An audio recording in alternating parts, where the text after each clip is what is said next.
A very hearty and warm welcome to all our viewers.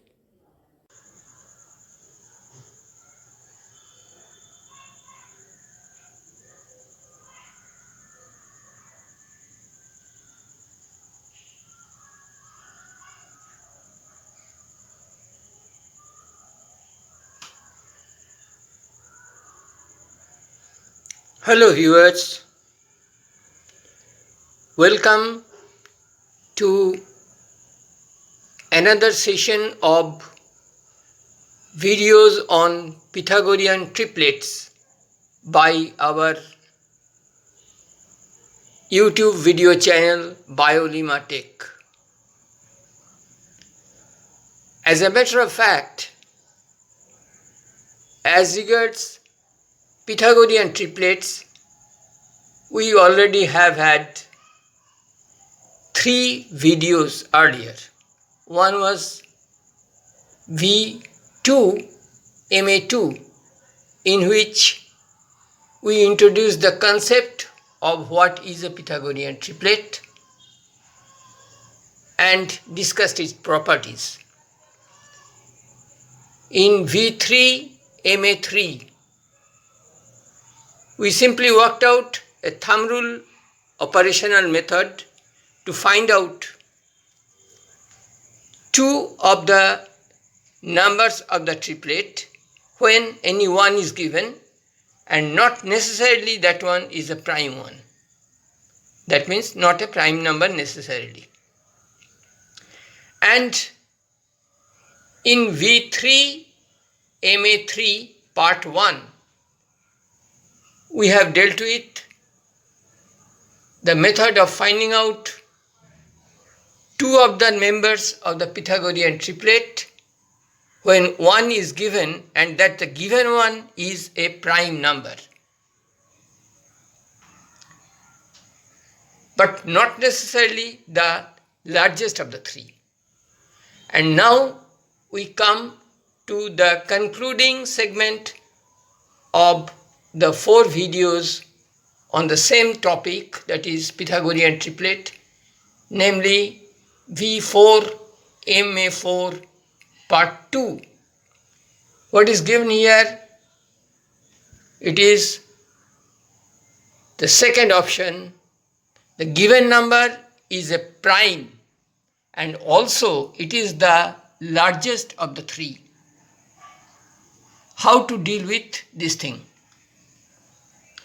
One thing comes to mind, that the largest of the 3 numbers of the triplet is given and it's a prime number 2. Such a triplet,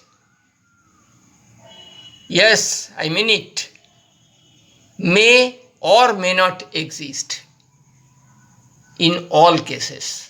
In some cases it will exist, in some cases it will not. Let us go deeper into the subject. In reference to the right angle triangle, the given number here represents the hypotenuse h, so that it is the largest of the 3. That is, it is bigger than B and P.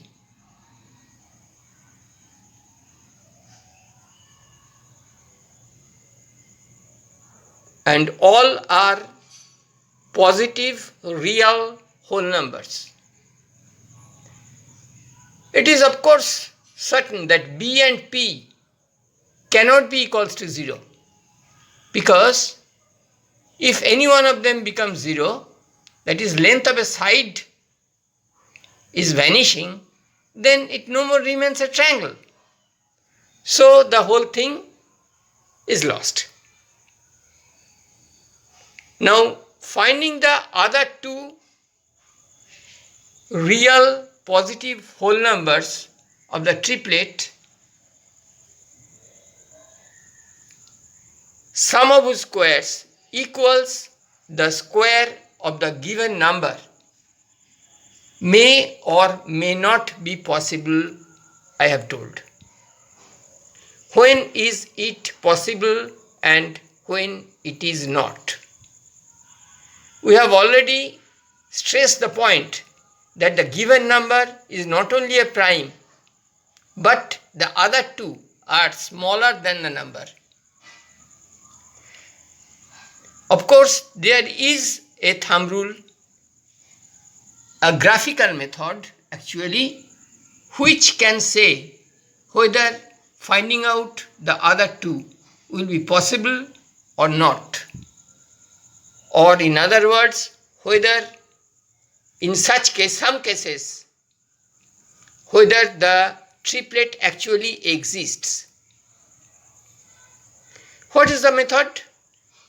First step, find the square root of the given number to one place of decimal. Here is a very big difference.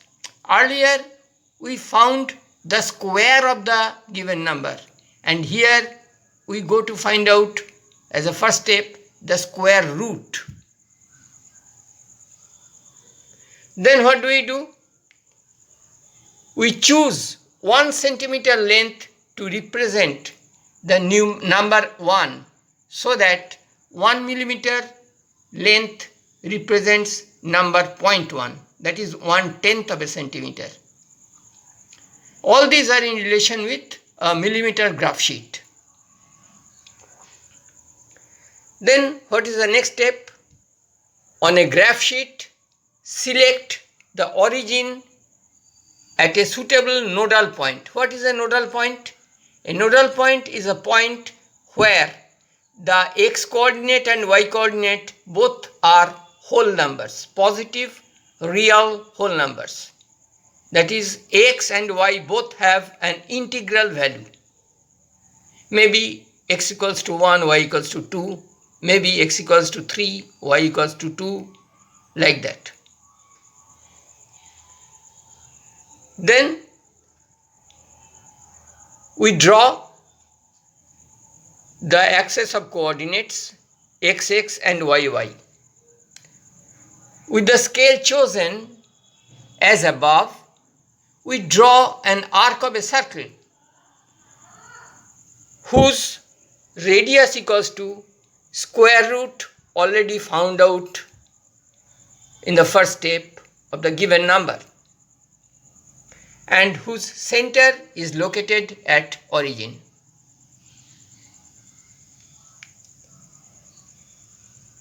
If this arc that we have drawn, it passes through 1 millimeter distance of any of the other nodal points of the graph, then h square can be expressed as the sum of the squares of the other two sides. If not, it cannot be expressed like that.